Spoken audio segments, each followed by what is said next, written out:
Ito nga pala yung araw na dineliver yung massage chair ni Daddy. May bagyo pa nga dito at maulan kasi nandito pa si Bagyong Krising nung dineliver yan. Pero on time pa rin silang dumating. Dalawang klase pala ng brand ng massage chair ang pinagpilian ni Daddy bago siya nag-place ng order. Pero syempre, hindi ko na i-disclose kung ano yung isa. At ito naman binili namin ay sa Stellar. Ilalagay ko yung link dyan sa caption. I-check nyo na lang para kung gusto nyong mag-inquire ready to pindot na lang.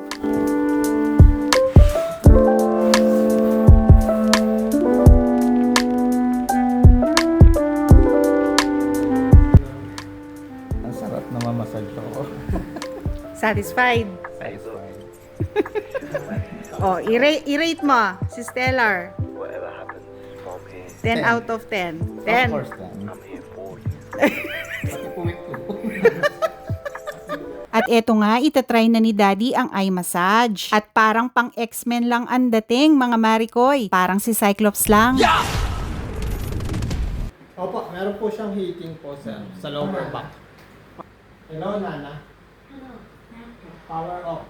Okay, turn off. Bayaran portion na. Yun lang, mga Marikoy. Bye!